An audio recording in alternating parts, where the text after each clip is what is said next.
right. Well, you guys, welcome back. If you are new here, we are the Habit team. The Habit is a nutrition coaching company made for women by women. Our program is built for you with coaches who put your goals, lifestyle, and personality first. If you want to learn more about us, head to the episode notes or go to thehabit.com. That's habit with a Y to either request more information or book your free discovery call. Hey, and welcome back. So you got Coach Zan on the mic today. And something that I really want to address is how to stay in a calorie deficit without missing out on just living your life and having a social life. You know, anyone who's worked with me specifically and pretty much my entire team knows that I'm a very social gal. I like to go out and eat and enjoy quality time with my friends on the weekends. And I am a huge proponent of making sure that you understand you can still chase your health goals while having a busy lifestyle. So, one of the biggest things I would say, most women that hold most women back are from actually seeing fat loss results long term is you thinking that you have to give this lifestyle up. And the thing is, when you don't go out to eat and don't navigate these situations, especially with having a coach by your side, you're never going to learn how to do it. And then you are eventually going to give in, right? Because you're not going to isolate yourself forever. So then what? Now you don't know how to navigate these situations, and you could get into that vicious cycle of overindulging and getting into that mindset of, well, I already messed up. I might as well start over on Monday. So I'm here to give you a couple of strategies that are going to completely shift your mindset around this piece while you're in pursuit of your health goals. Because it's not that you don't know how to be in a calorie deficit, right? It's not a lack of discipline. It's that your approach only works when life is perfectly structured. And let's get real. Your life is not perfectly structured year round. You have dinners, trips, family vacations, weddings, birthdays, you name it. You have weekends that don't look anything like your Monday routine. And what tends to happen? Well, you're on track Monday through Thursday. Then the weekend hits and it turns into, well, I already messed up. This isn't working for me. I'm going to toss in the towel. That cycle right there, that's what keeps people stuck for months, even sometimes years. So today I'm going to give you a different approach, specifically 2 strategies that are both designed to help you stay in a calorie deficit while still living your damn life. So the 2 strategies are the weekend warrior strategy and then the piggy bank calorie strategy. But before I dive into those, let's set the foundation. Before we even get into the strategies, we truly need to understand something important. Fat loss is not about what you do in a single day. It's about what you do consistently over time. Your body doesn't reset at midnight every single night. It doesn't say, oh, you went over your calories today, so everything's ruined. What actually matters is your overall energy balance across multiple days, primarily over the course of a week. So if you begin to learn how to zoom out and start thinking beyond just today, everything starts to get easier. And this is something we all of us coaches at The Habit hone in on with our clients is looking at your week progress. When you start to look at a perspective of averages, you truly see how successful your week was. But we have a tendency to get caught up with our day by day. Now, I'm not saying our day by day isn't important to pre-plan and, set yourself up for success, but shit happens, right? Where things don't go as planned and maybe you eat a little bit more than you anticipated. And it's human nature to ruminate over the failures of that day rather than waking up the next day, wiping the slate clean, and just trying to hit your macros that much more closely. Then when you look at your total week, you can actually see, wow, that momentary blip during the week didn't affect my averages at all. And so these strategies are going to help kind of shift you into that mindset once and for all. So let's start with the weekend warrior because this is usually the easiest one for people to implement. The weekend warrior strategy is where you intentionally create a slightly larger calorie deficit during the week so you can have more flexibility on the weekends.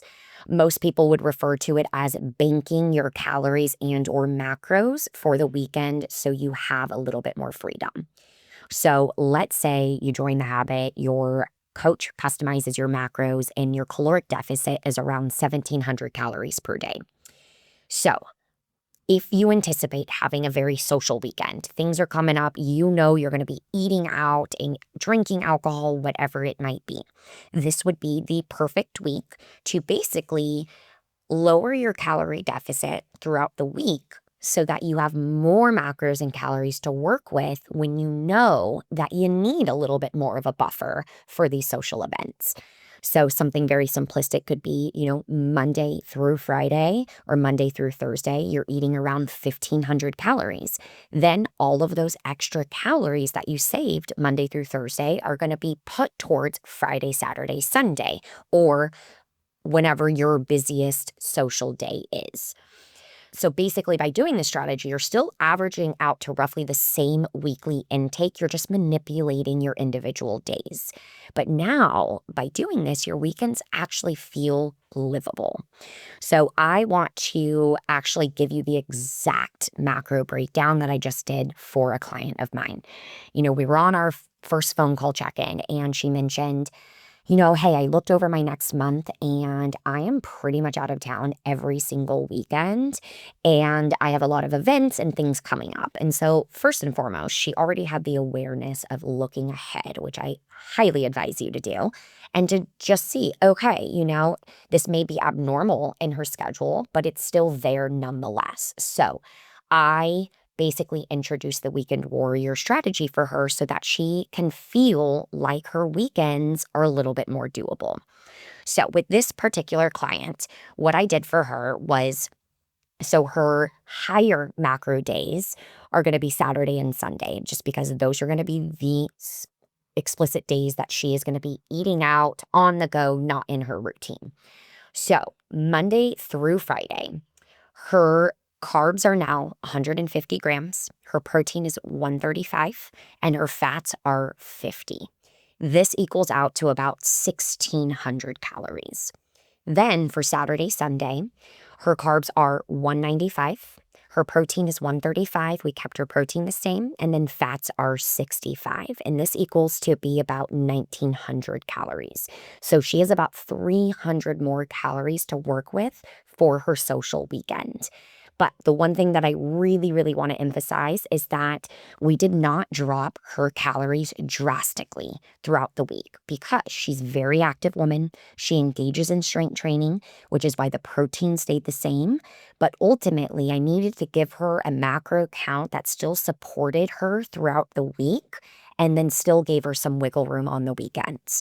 If I slashed her calories too drastically throughout the week, her energy would be low, her performance would suffer in her strength workouts, and she would just feel like crap. And honestly, it would run the risk of binging at the end of the night because she was so hungry. So we found that happy medium. Macros to support her activity throughout the week, but then still getting 300 extra calories on the weekends. And 300 extra calories can go a long way. So this can be divided up in so many different ways. I just wanted to give you the exact breakdown and what I did for my client. And by the end of the week, after 7 days, her overall calories are still the exact same if she just ate in that original caloric deficit that I had given her. So we're just manipulating the days, but at the end of the week, it all averages out to be the same. So why this works so well? Number one, it's matching her lifestyle. And anyone who takes on the weekend warrior approach, it's matching what you need to do on the weekend. Most people naturally eat less during the week anyway. You're in a routine, you're busy, your meals are more predictable. So instead of forcing your weekends to look like your weekdays, which they simply won't, they'll never look like that structured Monday through Thursday, Monday through Friday. So you adjust your weekdays to support your weekends. So the other reason why this works so well is it removes that I blew it mindset. I'm going to start over on Monday mindset. When you go into the weekend with a plan, you don't feel like you're constantly messing up. You're not cheating, you're not off track, you're literally just following the new plan that you've created for yourself. And that shift in mindset is freaking huge. But here's where some people can mess this up. You hear more flexibility on the weekends, right? And you interpret it as, ooh, okay, I have all these extra calories. I'm going to eat whatever I want with zero awareness. Well, that's not what this is for. You still need some level of intention.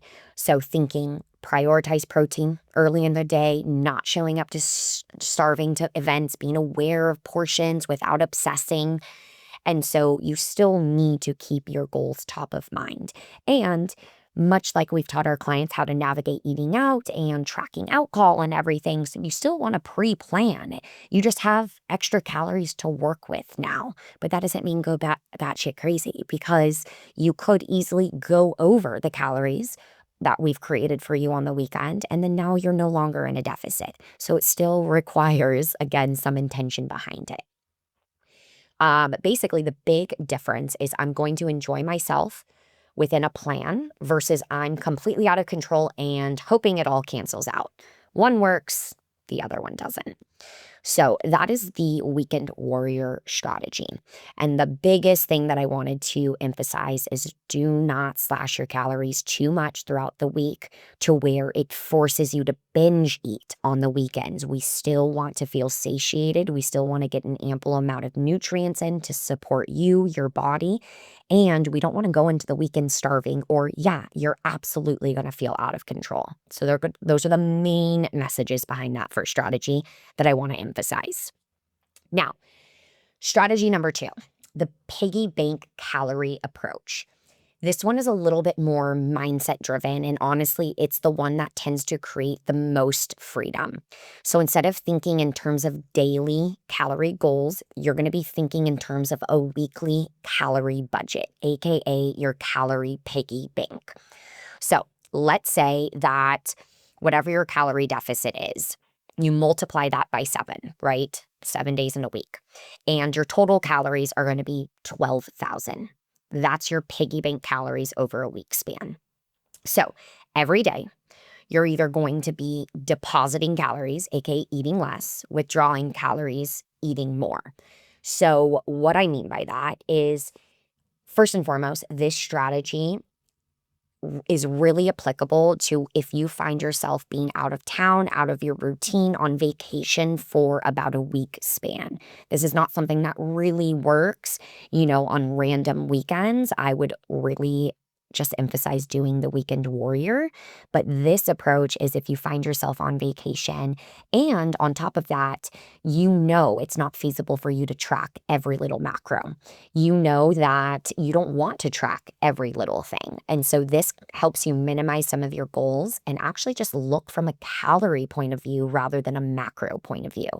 And it's okay to do that, because at the end of the day, if you stay in a calorie deficit by the end of the week as well, you're still going to be successful while you're on vacation. So what this looks like in real life. Let's say you have a dinner Friday, brunch Saturday, drink Saturday night, and then, you're on vacation for the whole rest of the week with little things, thrown in there.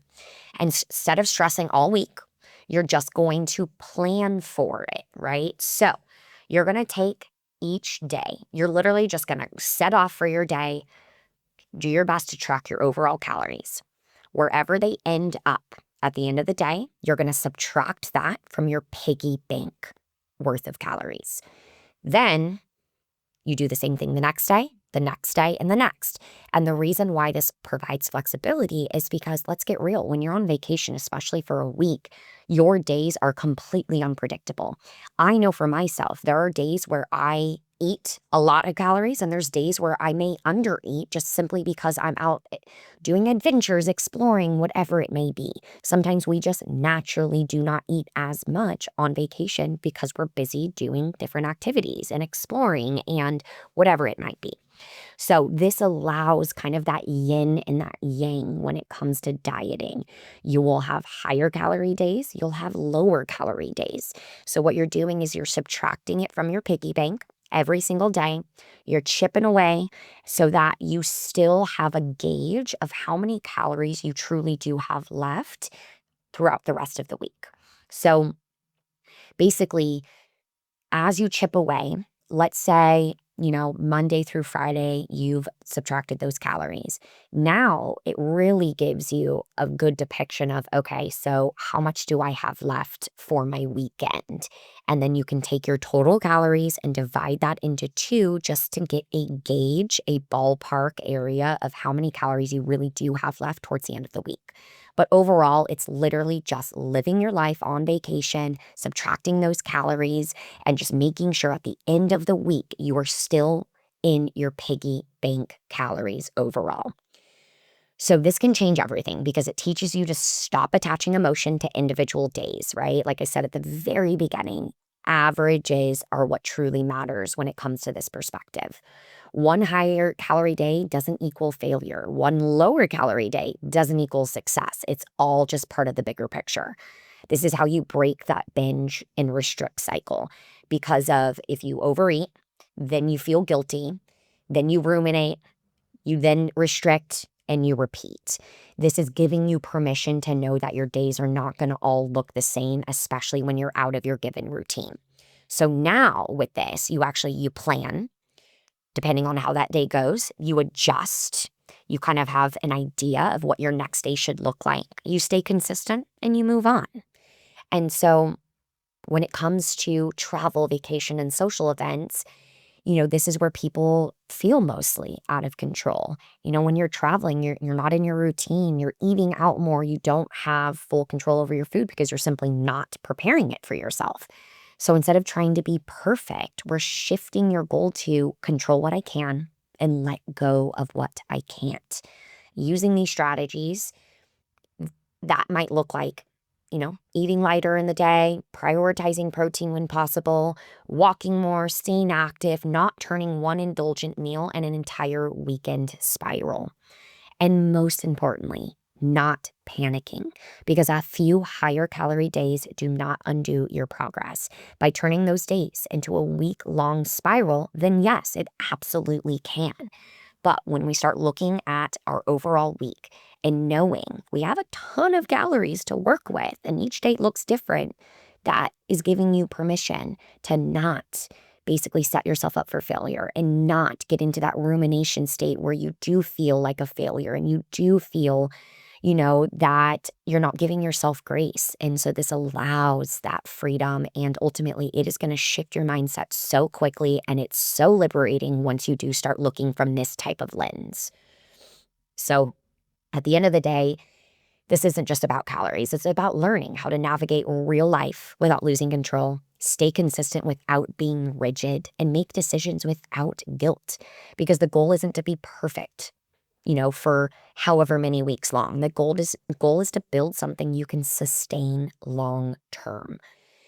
So to kind of wrap all of this up, I really, again, want to emphasize the common mistakes to avoid, because these strategies can be so helpful. But if you do not know how to set it up for yourself, then you could very easily fall into some of these mistakes. So, number one, saving too aggressively during the week in terms of your macros and or calories. If you undereat too much, you'll rebound even harder on the weekend. Number two, not tracking or being aware at all on the weekends. Flexibility still requires awareness and intention. Letting one meal turn into an entire spiral. One meal is just one meal. Treat it that way and move on. And that all or nothing mindset. You're not on or off. You're always just making the next decision. So if your current approach right now, when you're in a caloric deficit, only works when you're at home in your routine, nothing social is happening, then that is not a realistic plan. Your plan should work with your life, not against it. So start thinking bigger picture than just today. Zoom out and look at the averages over your week. And using strategies like the Weekend Warrior and the Piggy Bank are going to give you the flexibility to actually enjoy your life while making progress. So if this episode hits home for you, share it with someone who needs to hear it. Tag me, reach out to us at The Habit, And if you have been struggling, dieting on your own and you need assistance and kind of methods and strategies like this that you've never thought of, we got you every step of the way, because you don't need to choose between results in your lifestyle. You just need to choose a better strategy. So I hope this was helpful, and we will be back next time.